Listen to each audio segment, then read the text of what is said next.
Very good evening to all of you. So today we have gathered again for the next part of the Organon. So till now we have been discussing from past few weeks the aphorisms on the proving, how the proving has to be done. What are the requisites of the materials which we use? What are the requisites of the experiment? How it should be performed? What are the steps of the experiments? And then how a prover should be.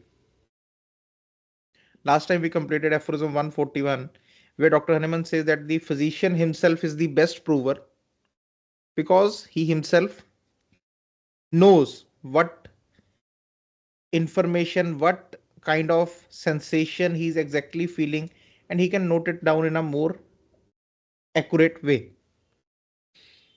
So now we will move on to 142. There are few more aphorisms regarding to the provings. But after few aphorisms, we will then switch on to the analysis part.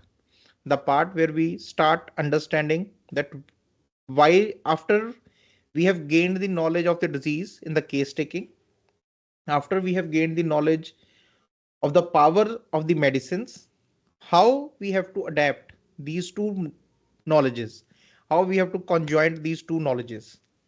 So that will be the next part to understand. So we'll start with aphorism 142. So aphorism 142. But how some symptoms of the simple medicine employed for a curative purpose can be distinguished among these symptoms of the original malady. Even in diseases, especially in those of a chronic character that usually remain unaltered, is a subject appertaining to the higher art of judgment and must be left exclusively to masters in observation. So one thing which Dr. Hahnemann has advocated while doing these experiments of provings, that the prover should be in a healthy state of body, healthy state of mind and body. There should be health, so that we don't get confused in what are the disease symptoms and what are the symptoms of the medicines.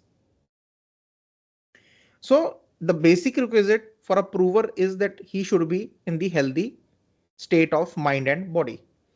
But now in this aphorism, Dr. Hahnemann says that if someone is a master of observation, they should not be used. This method should not be used. But how some symptoms of the simple medicine, when the medicine is given for a curative purpose, employed for a curative purpose, a person is suffering from a disease and we give a medicine to that person to cure that disease.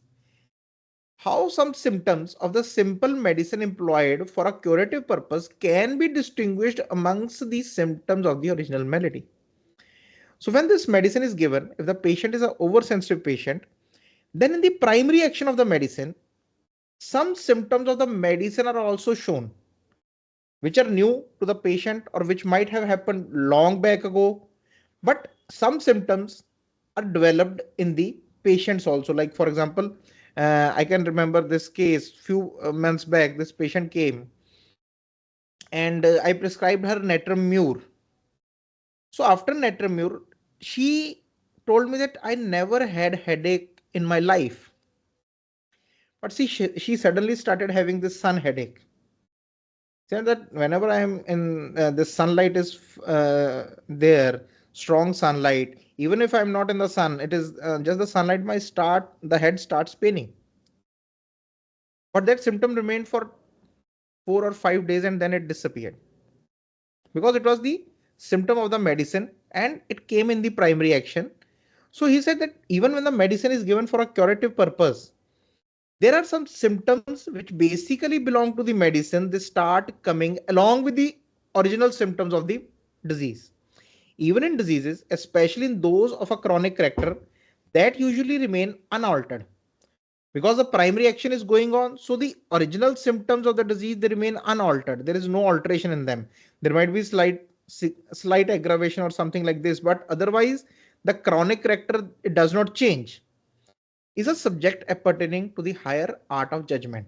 So when you go into you know about these things, you start studying about these things, that why this symptom come, you go more deeper into it, the judgment, it becomes more higher. You start knowing that, okay, these are the disease symptoms of the original malady, and these are some symptoms which have come with the medicine. So he said that even this is a way how you can study some medicine, but it should not be used in a common way. Okay. So, but these kind of things come, and this also gives you an insight that yes, this medicine has these kind of symptoms.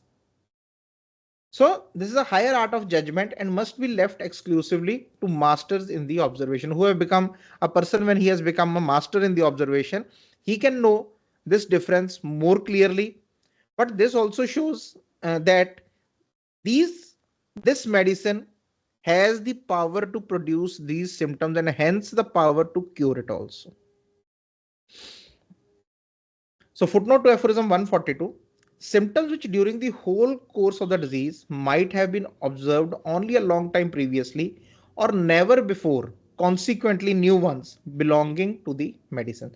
So the symptoms which are completely new one, never seen before, or very, very long time ago, there was some symptom which was seen, but it has not come from a long, long time. So Dr. Hahnemann is saying that those symptoms, when we have given the medicine for curative purpose, if these symptoms come up, then they basically belong to the medicine. Usually these kind of symptoms, when they come, they go disappear after some time. They don't become involved with the chronic ones. So they will come and they will go after some days. In few days or in few hours, those symptoms will go away. So aphorism 143. If we have thus tested on the healthy individual a considerable number of simple medicines and carefully and faithfully registered all the disease elements and symptoms they are capable of developing as artificial disease producers, then only have we a true materia medica. So there is only way to have a true materia medica, and that is when we have tested these medicines on many individuals. We have carefully and faithfully registered all the disease elements and the symptoms of these medicines, what kind of disease or what kind of symptoms these medicines have the power to produce and thus to cure. Then only we have a true materia medica. This is the only way to have a truthful materia medica, through provings, whatever has come through provings. Because there is only one way to know about the power of disease, and that is to give it to a healthy person, and see what kind of symptoms it produces.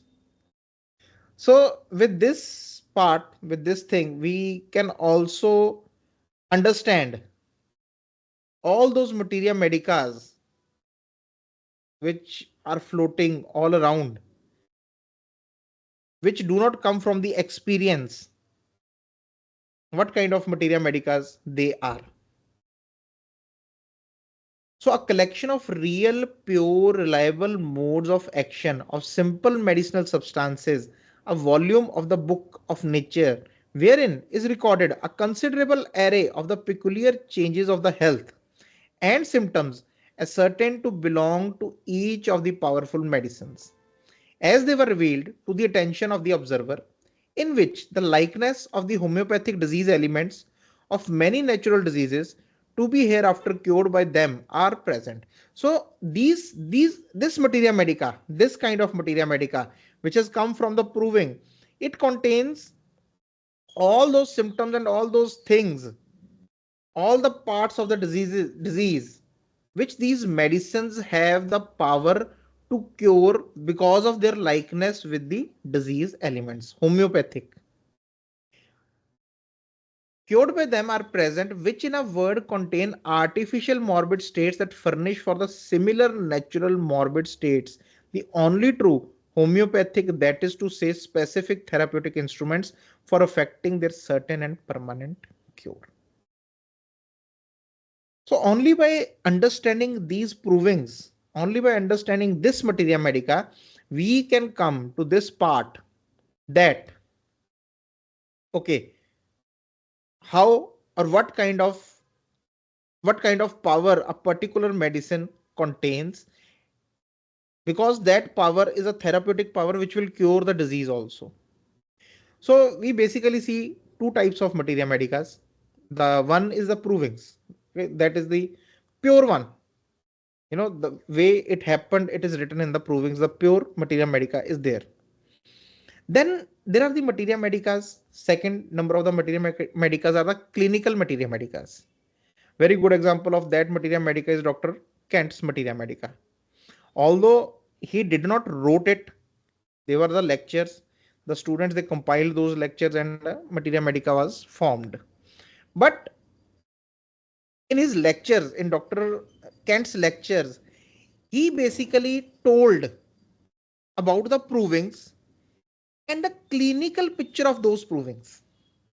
Okay? The clinical picture of the symptoms, the clinical picture of the aggravations, the amelioration. He has given drug pictures, that one paragraph of a drug picture, that this is seen in the patients. How this proving or how this symptom is basically clinically represented. So he has given those representations in his materia medica. Then there is a third category of materia medica, which is more, you can say, fictional, because it does not come from provings. Obviously, it does not come from the clinical experience. On the contrary, there is very less experience which is attached to it. There is very less, you can say, that a thought is given, or there is this truthfulness in the person who is writing it. Although it is said that, okay, I have seen like this, but many of the things are conjectural and speculation. So that kind of materia medica is also there. So we have to be very, why I'm telling you this is that, last time also we talked about this thing, that we have to tell that there is something wrong also going on, to know. At the end, we individually have to decide what we have to do. But then we have to be wary also that, okay, what kind of materia medica Dr. Hahnemann has said in the Organon is basically the true and right materia medica. I always say that, okay, you can start with Dr. Kent, but you should have this mind that, okay, I will go to the provings and I will read the provings, how they are. I will try to understand them. This should be in the mind of a homeopath somewhere. Okay? But yes, Dr. Kent's, or there are some other clinical materia medicas also which are good, but they are the experiences.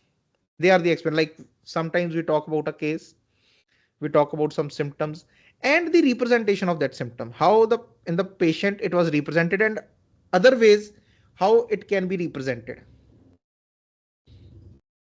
So that becomes a more of a clinical materia medica or a practical materia medica which is based on the provings.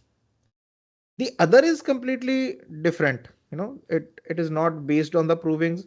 It does not contain any of these elements. It is more of an attractive materia medica which attracts the reader, which gulps the leader. And more, when you use those things and give this medicine to the person as a homeopath, you will come to this knowledge that the medicine is not working. It is not working. Recently I had a meeting with one of my friend, and he used to read this kind of materia medica. He used to follow someone who had this who would this give lectures on the how to interpret the delusions. Now delusion is a delusion. When it happens, it happens. It is a very simple thing. uh, Dr. Kent has given a very good example of the delusion in the drug picture of stramonium, that what is a delusion. He has very beautifully wrote it there. So, but then he said to me that I have practiced for 2 years on this thing and I am not getting any results. So I have switched back to, the original writings, and now I have started getting results. So even the thing is that when you are using such materia medicas which are not true, which are conjectural, which are speculations, which are theoret, there is some theory behind it, but they don't. So those materia medicas don't stand the test of the time. Somewhere you will, on the way, you will start feeling that, okay, it is not making any sense. So Dr. Hahnemann here warns about that thing, that the true materia medica should be like this. This is the true materia medica. This is how we have to know. And he has given a footnote also to assure on this thing. Literally, it has been the habit to entrust the proving of medicines to unknown persons at a distance, because even at his time, you know, uh, the people, they have started doing some provings in a way which were not given, or not according to the organon. So the people, they started giving medicine, they would send the medicine to a person at distance, and who were paid for their work. So a person was paid, he was given money to prove a medicine. So now, when the problem is, when you give someone a money, you expect a result also, and that person also knows that I have to give the result. So if he's not getting proper symptoms, there's a chance that he will make some symptoms. Okay, I felt this, or I felt that, and felt that, and the information so obtained was printed. So the information which was uh, given in a way, it was printed. But by so doing, the work which is of all authors the most important, which is to form the basis of the only true healing art, and which demands the greatest moral certainty and trustworthiness, seems to me, I regret to say, become doubtful and uncertain in its results, and to lose all value. So Dr. Hahnemann is saying that, if when we are speaking about it, that this is a true healing art, so everything about it should be related with the truth, because without truth we cannot. It is a moral obligation. When we are telling to the world something, it is a moral obligation that it should test my experience. It should be so true to my experience that, that it becomes true to everyone's experience.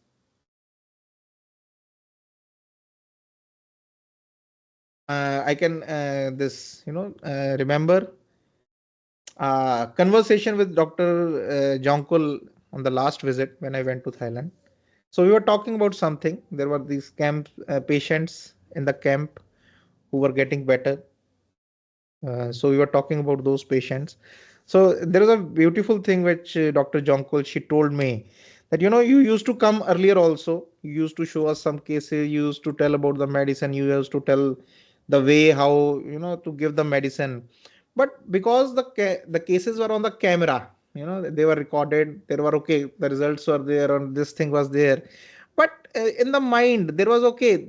Maybe homeopathy can do that thing. Maybe, but there was always a maybe, because that maybe can never go until you have a true experience about it. The things happen in front of you, the things, when you are doing something and then it is happening, then only the our this I was uh, talking about this, our brain, how the brain processes the information. This whatever I'm speaking, it comes as an idea to the cerebral cortex. The work of the cerebral cortex is to take the thoughts, to take the ideas and process it. It can process into right and wrong, it can process into good or bad, whatever it is, but it does not go into our unconscious or subconscious, where the experiences are basically stored. It does not go into that cerebellum part until and unless our limbic system, the emotional brain, gets attached to it. So whenever you are having a real experience, why it goes into, why we call it experience, because there was a thought, an idea, and then an emotion was attached to it. When you see those patients getting better in front of you, one is, I am showing something from my clinic which I have seen some other camp, then we are seeing the things happening in front of us which we are part of.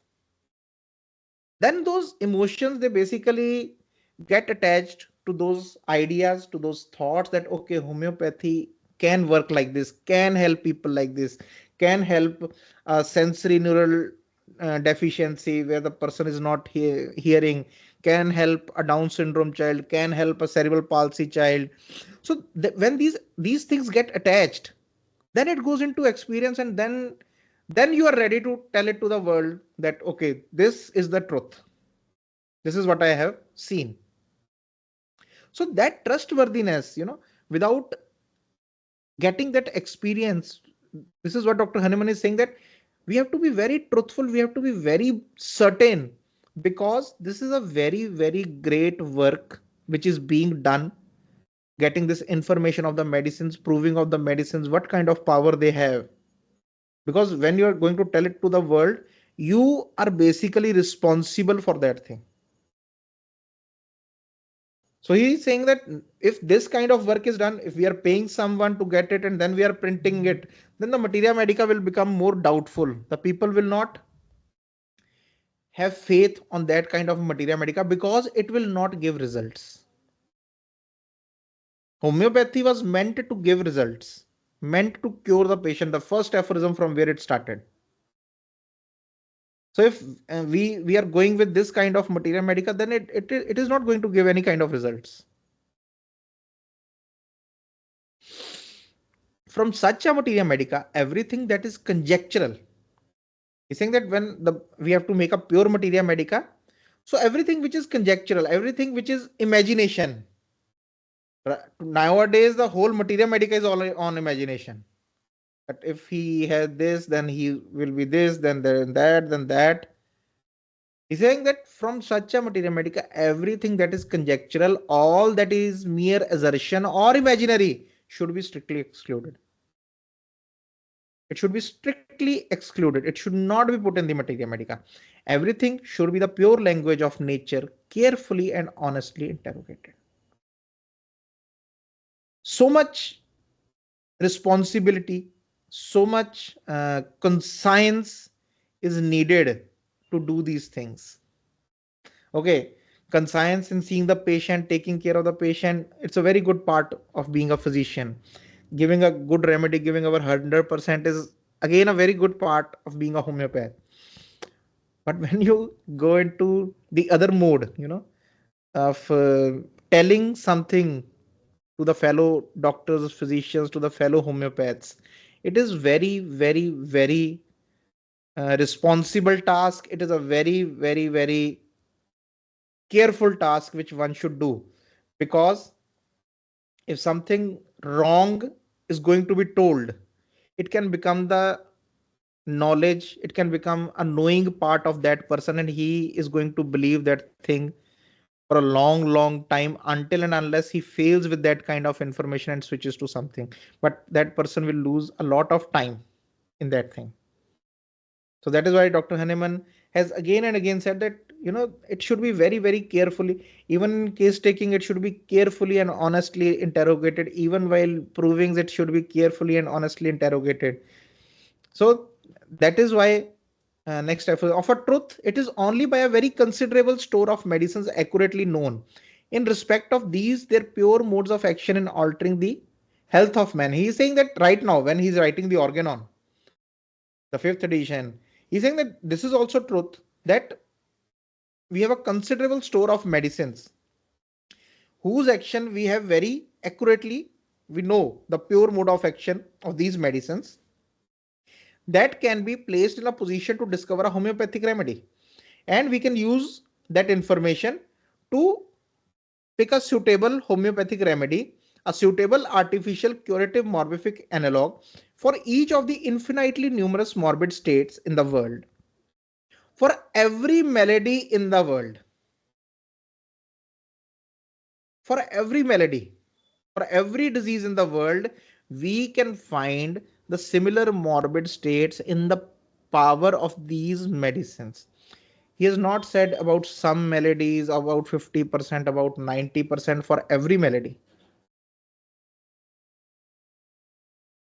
And when he was saying it, because we have now we are on the 145th aphorism.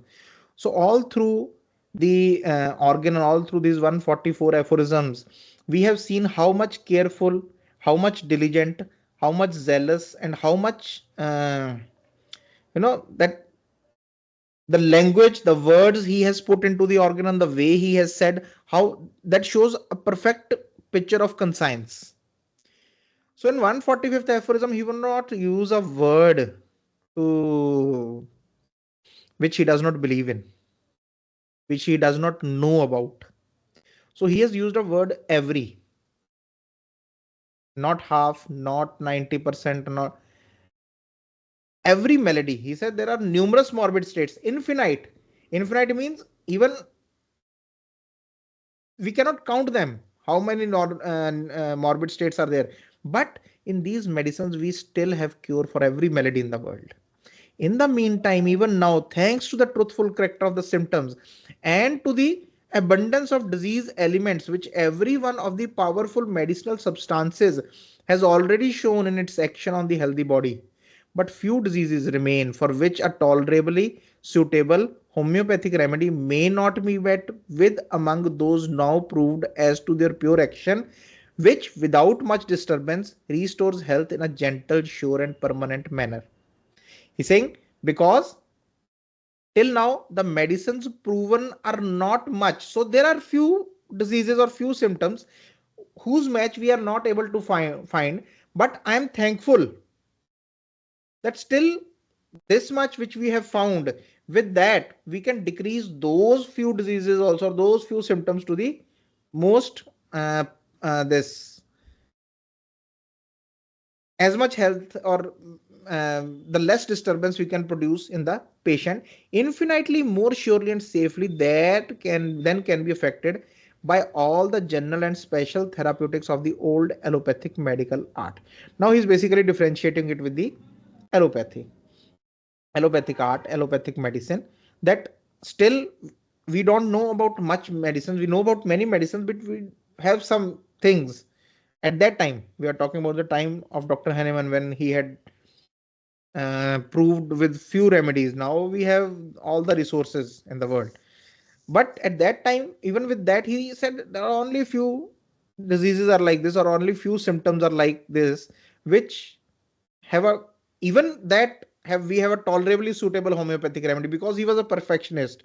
So he wanted a completely suitable, not tolerably suitable, not moderately suitable, but perfectly. So he said that okay, moderately suitable homeopathic remedies we have even now.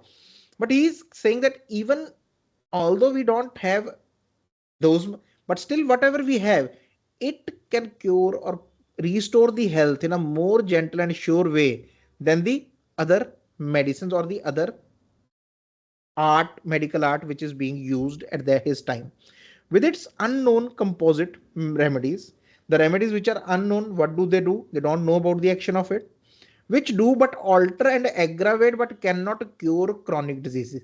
So those medicines they can alter and aggravate, but they cannot cure chronic diseases, and rather retard than promote recovery from acute disease. And acute diseases, when these kind of medicines are given, when these medicines are given, they basically slow down the recovery rather than increasing the speed of the recovery. So there's a footnote to aphorism 145. At first, I was the only person who made the proving of the pure powers of medicines the most important of his occupations. So saying that at the first, I was doing it all alone. That it was a very important part of my occupation. It was very important part of my uh, whatever I was doing was to prove these pure powers, to find out these pure powers of the medicines. Since then, I have been in this by some young men who instituted experiments on themselves and whose observations I have critically revised. He's saying, but then I got some new people, some young men who have helped me in carrying out experiments on themselves. But I have critically reviewed it. I have seen every step of it. And wherever I felt that, okay, now it is right, then I have included those observations. But what shall we not be able to effect in the way of curing in the whole extent of the infinitely large domain of disease, when numbers of accurate and trustworthy observers shall have rendered their services in enriching this, the only materia medica, by careful experiments on themselves. So he's saying that right now, earlier only I was doing. Now I have some few people, But what will we achieve? What can we achieve if there can be more number of trustworthy observers? They come and they give their services to bring out the new to prove the new remedies, to bring out the symptoms, those few symptoms which we have not known yet, which we cannot find. Then this materia medica, it will be an excellent materia medica, the only true materia medica which is made by careful experiments on themselves. And for that we thank Dr. Herring, we thank Dr. T.F. Allen and the other people who have helped with the provings. They have done an extensive work on the provings after Dr. Hahnemann and his students. They have done an exponentially great work. That is why we call them the pillars of homeopathy. The healing art will then come near to the mathematical sciences in certainty. If this true materia medica could be formed, then this healing art, it will come near to the mathematical sciences in certainty. Mathematical sciences are very certain. If this is done, formula is applied, this will be the answer. So if we have these symptoms and we have a pure materia medica, we have understood that pure materia medica, we have the knowledge of that pure materia medica, then we can cure every disease in the world as he has mentioned. So that is the dream. That is a dream, that a disease-free world can be created. That was a dream of our master, of Dr. Hahnemann. That with those provings, with the understanding of homeopathy, when they are combined, the doctors, the physicians, the homeopathists, the homeopaths, they will come to this thing that we can form a disease-free world. So aphorism 146, the third point of the business. Now the provings, the aphorisms of provings are completed. Now the third part will start from here. The third point of the business, the first was case taking. The second point was the provings, how to know about the power, how to know about the materia medica, the knowledge of materia medica. Now this is the third point. The third point of the business of a true physician relates to the judicious. Sorry, there has to be to the judicious employment of the artificial morphic agents. How to apply these medicines that have been proved on healthy individuals to ascertain their pure action in order to effect the homeopathic cure of natural diseases. So the third point is how to use these medicines whose action we know now to cure the natural diseases.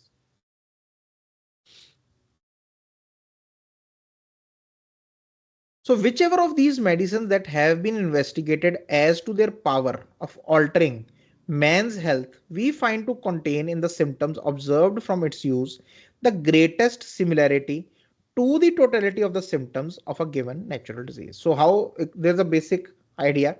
What we have to do is that whatever the knowledge of medicine we have a very big area of symptom of some medicine. For example, sulfur, we have a very big area of symptoms.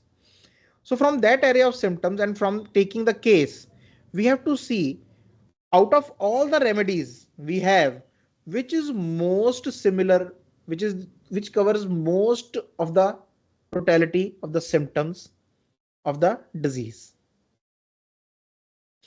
So this is the basic thing, like we have talked about the similia similibus currenter, that we have to take the totality of symptom and the medicine which we have to give should cover the most of it. Some part might be left, some part might not be covered, but the most of the part should be covered. So this medicine will and must be the most suitable, the most certain homeopathic remedy for the disease. It is found the specific remedy of this case of disease. This individual case of disease, we find a homeopathic specific remedy for that thing. So whenever Dr. Hahnemann is saying disease, the given natural disease, specific remedy for the disease, many physicians, many homeopathic businessmen also, because being a homeopathic physician requires that kind of mindset. But then there is a homeopathic business also.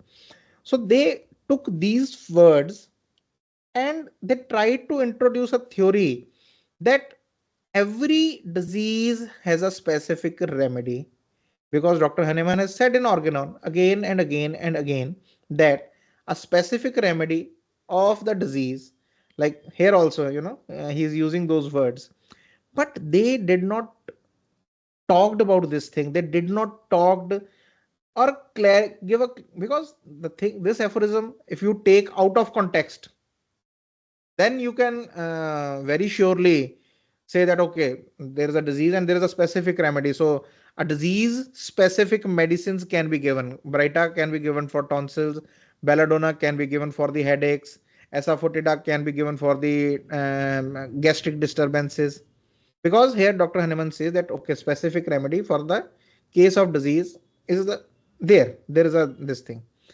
But what they fail to mention is that when he calls disease, he talks about sura.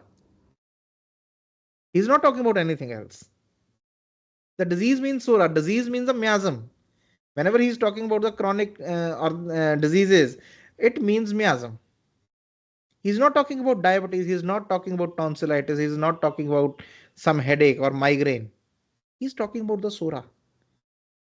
The sura which has developed in this particular person, in this particular individual, the remedy should be specific or more suitable to this disease which has developed in this patient as a whole. Because organon means that we are going we are just going up the stairs. We are, with every aphorism, we are going up, up, up. But there is a connection to all that is behind. There's a connection to all that is ahead. This stair is not the only stair. This part is not the only part.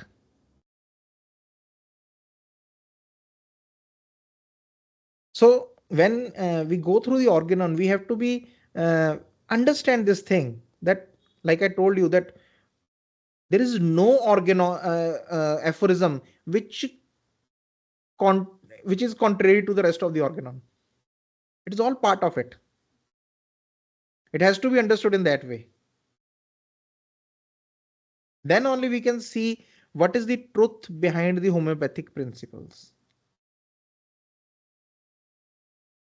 A medicine selected in this manner, which has the power and the tendency to produce symptoms the most similar possible to the disease to be cured, consequently a similar artificial disease given in a suitable dose, affects in its dynamic action on the morbidly deranged vital force of the individual those very parts and points in the organism now suffering from the natural disease, and produces in them its own artificial disease. So the same thing which we have done, he is just trying to explain it again in a more detailed way, that when a homeopathic medicine is given on this symptom similarity, so what it does is it replaces the original disease because of the similarity of the symptoms, as we have understood in that natural law of this therapeutic nature's law, that the more stronger force will basically replace the weaker force when it is similar to it. So it will replace the older one, take its action, and by the account of its this that the dose is minimum, the dose is the weak, the action of the dose will stop, will keep going down, and the vital force will overpower it. So that whole process he is just trying to explain once again, because the next part will start from this thing. So produces in them its own artificial disease, which on account of its great similarity, because it is similar and preponderating strength, more stronger than the natural disease, occupies precisely the seat hitherto occupied by the natural morbid derangement.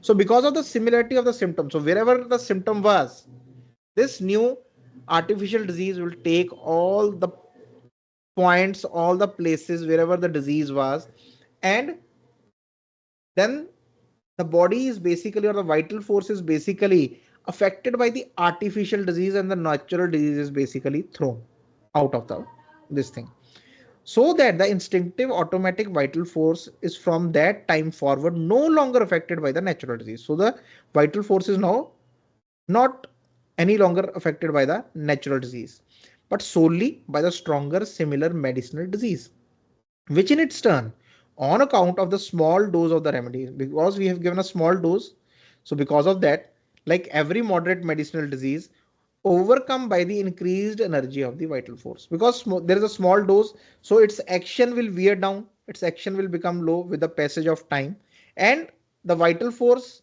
now the energy is increased, now it does not have to fight with the natural disease all the time, so it will overpower the whole system and will overcome the medicinal disease. Soon spontaneously disappears, leaving the body free from all disease, that is to say, healthy and permanently cured. So the natural disease is replaced by the artificial disease is replaced by the vital force, and in this way, the the body becomes disease free and it becomes healthy and permanently cured. So I think we will stop at aphorism 148, because 149 is a little bit longer with the footnote, and it has to be uh, it needs to be studied, or it needs to be understood with a passion, with a emotion, which Dr. Hahnemann was passing through when he came to know about this, when he saw these things happening even during his time. So I was studying today. Many times Dr. Hahnemann, he seems very harsh, especially when he is talking about some things, the practices or the medical tradition which was going at that time, in his time. So he was very harsh. So there is this saying of Lao Tzu that, the true words are not pleasant, and the pleasant words are not true. So we will see in the aphorism 149 that, okay, there is harshness, but that is the truth. That is truth. When you need to tell the truth, uh, you cannot tell in a pleasant way. There is no way.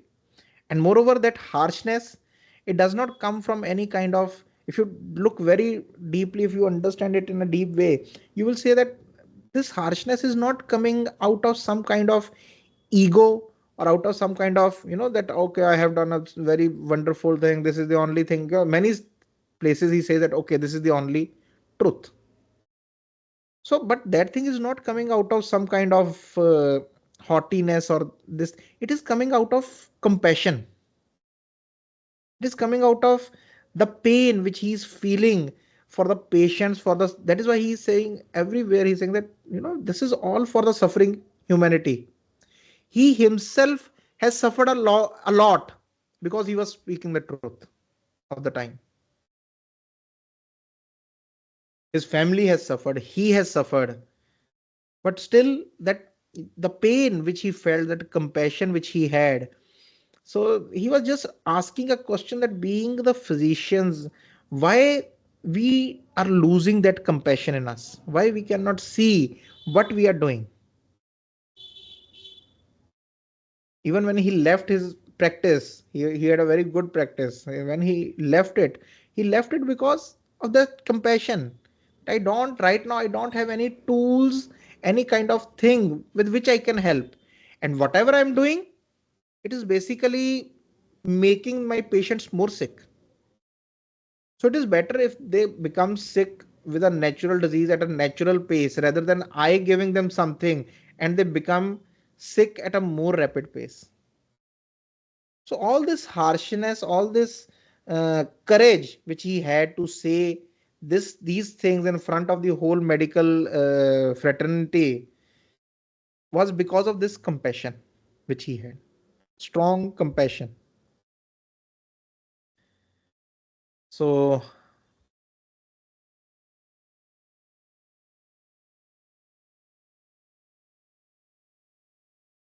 with that, we will stop today at this point, and next time we'll start with aphorism 149.